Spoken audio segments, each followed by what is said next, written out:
అందరికీ నమస్కారం. చంద్రగిరిలో రాజకీయాలు వేడెక్కాయని తెలియజేసుకోవచ్చు.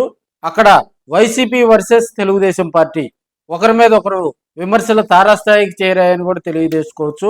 చంద్రగిరి కాన్స్టిట్యున్సీలో కూడా ఒక పంచాయతీ ఈవోకి సంబంధించిన అంశం చంద్రగిరి ఎమ్మెల్యే పులివర్తి నాని భార్య సుధారెడ్డి, మాజీ ఎమ్మెల్యే చెవిరెడ్డి భాస్కర్ రెడ్డి మీద కూడా విమర్శలు చేయటం జరిగింది.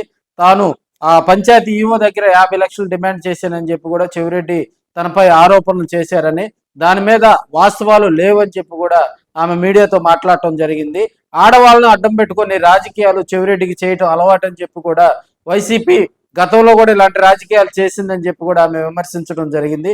చెవిరెడ్డి భార్యకు సంబంధించినటువంటి ఆస్తుల వివరాలన్నీ కూడా ఒక పాంప్లెట్ వేసి చెవిరెడ్డి భార్యపై ఉన్నటువంటి ఆస్తుల వివరాలన్నీ కూడా ఒక పాంప్లెట్ వేసి వీధి వీధిన పంచుతానని చెప్పి కూడా సుధారెడ్డి గారు స్ట్రాంగ్ గా వార్నింగ్ ఇవ్వటం జరిగింది. 2014, 2019లో ఇదే పులివర్తి నాని గారి మీద కూడా చెవిరెడ్డి భాస్కర్ రెడ్డి చంద్రగిరి కాన్స్టిట్యున్సీలో 2 సార్లు గెలుపొందడం జరిగింది.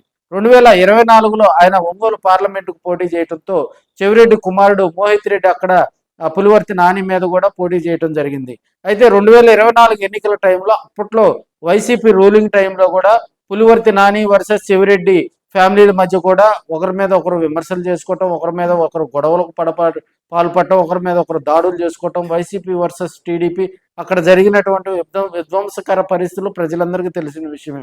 తాజాగా సుధారెడ్డి చేసినటువంటి విమర్శలు అక్కడ హాట్ టాపిక్ గా మారాయి. చంద్రగిరిలోని క్లాక్ టవర్ వద్ద ఆమె చెవిరెడ్డికి ఫోన్ చేయటం కూడా అక్కడ వైరల్ అయినటువంటి సందర్భాలు అయితే మనం చూస్తూ ఉన్నాం. రాబోయే రోజుల్లో అటు చెవిరెడ్డి ఫ్యామిలీ, ఇటు పులివర్తి నాని ఫ్యామిలీ మధ్య కూడా అక్కడ అగ్గివేస్తే బగ్గుమనే పరిస్థితి అయితే నెలకొని ఉంది. ప్రస్తుతం ఎన్నికలు లేవు.